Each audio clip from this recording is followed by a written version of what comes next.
शोला है या है बिजुरिया, दिल की बजरिया, मुंबई नगरिया। नमस्कार विद्यार्थी मित्रांनो, मुंबई ही जगात प्रसिद्ध महानगरी। मुंबई बाहेरील लोकांना मुंबईचे विशेष आकर्षण व कुतूहल वाटते। मुंबई ही स्वप्नांची नगरी आहे आणि आज मी व माझे विद्यार्थी निघालोय मुंबईतील निसर्गरम्य ठिकाणी जैवविविधता अभ्यासायला। हरित सेनेअंतर्गत मुलांना मुंबईतील संजय गांधी राष्ट्रीय उद्यानात खरी निसर्गसृष्टी व प्राणी संपत्ती दाखवायला घेऊन जात आहे। राष्ट्रीय सेनेअंतर्गत इयत्ता 5वी ते इयत्ता 8वीतील विद्यार्थी या निसर्ग सहलीसाठी खूपच इच्छुक होते। गणपती बाप्पा मोरया, मंगल मूर्ती मोरया। त्यांचा उत्साह वाढावा व निसर्गाप्रती प्राण्यांप्रती त्यांच्या मनात सद्भावना प्रेम जागृत व्हावे यासाठी आयोजित केलेली ही निसर्ग सहल।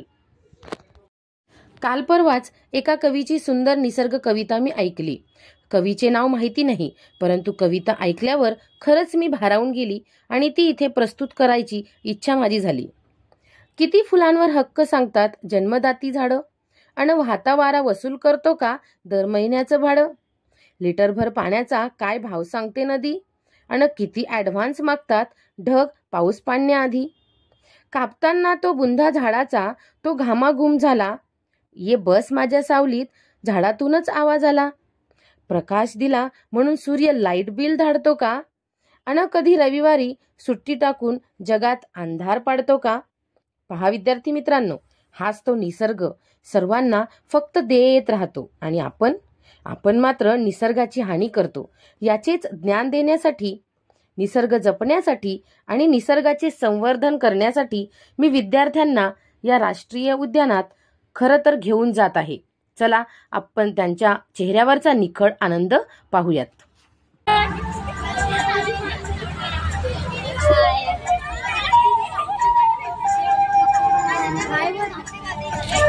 काय करा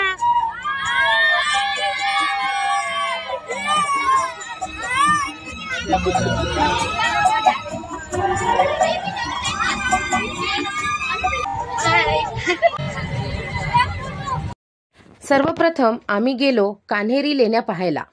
बोरिवली स्थित संजय गांधी राष्ट्रीय उद्यानाच्या पूर्वेकडील टेकड्यांमध्ये कोरलेली कान्हेरी लेणी भारतातील सर्वात प्राचीन आणि विशाल लेणी आहे, म्हणजे विशाल लेणी समूहापैकी एक आहेत।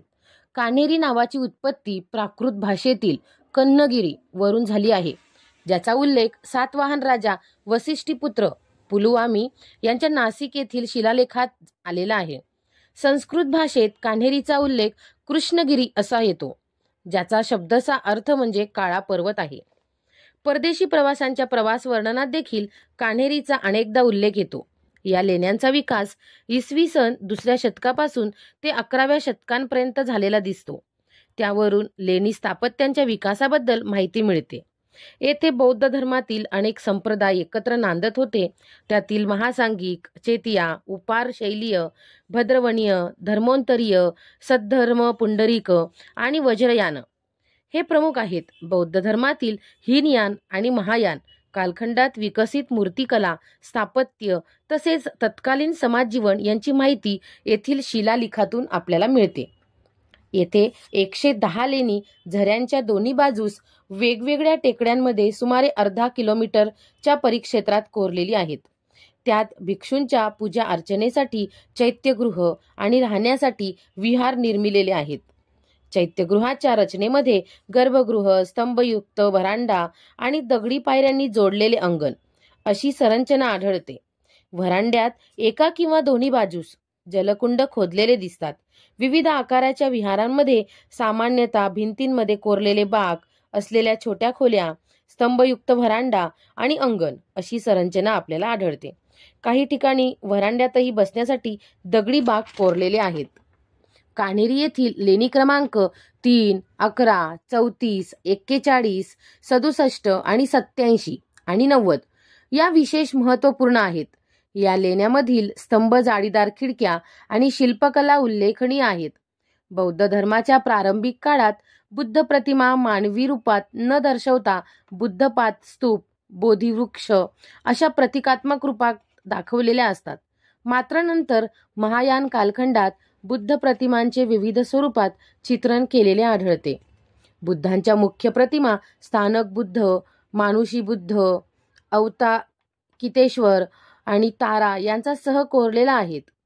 लेण्यातून कोरलेल्या अन्य शिल्पांमध्ये सर्वानंद अवलोकितेश्वर, बोधिसत्व तसेच मुच्छिलानंद नाग प्रतिमा आपल्याला या ठिकाणी दिसतात. शक राजकर्त्यांच्या अभिलेखावरून त्यांनी कोकण क्षेत्रात राज्य केल्याचे समजते. हे स्मारक भारतीय पुरातत्व सर्वेक्षणद्वारा राजपत्र संख्या 2704 दिनांक 26/5/1909 याद्वारे राष्ट्रीय महत्त्वाचे स्मारक म्हणून घोषित केले गेले आहे आणि म्हणून विद्यार्थ्यांना ते दाखवण्यासाठी आम्ही खास येथे घेऊन आलेलो आहोत आणि विद्यार्थी देखील त्याचा लक्षपूर्वक निरीक्षण करून आणि त्याचा अभ्यास करत आहेत. चला तर मग आपणही पाहूयात आणि या लेण्यांचा आनंद घेऊयात.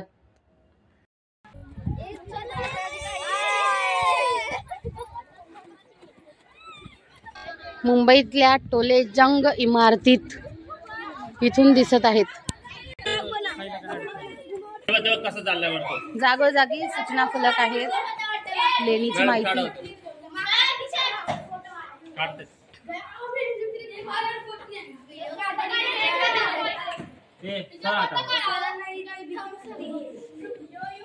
दगडाची बनवलेली आहे डस्टबिन. बघा ना कसं कोरलंय त्यांनी. दगडाच्या आतमध्ये गुफा आहे. टीचरचं काम आम्ही समजू शकतो एवढ्या मुलाला.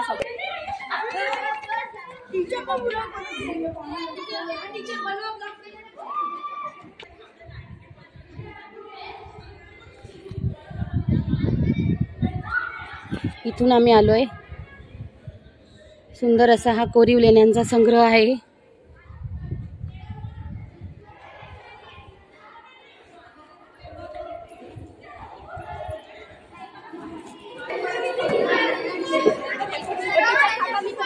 अक्षरशः दगडाच्या खाली आहोत आपण. एका मोठ्या प्रचंड दगडाच्या खाली आहोत.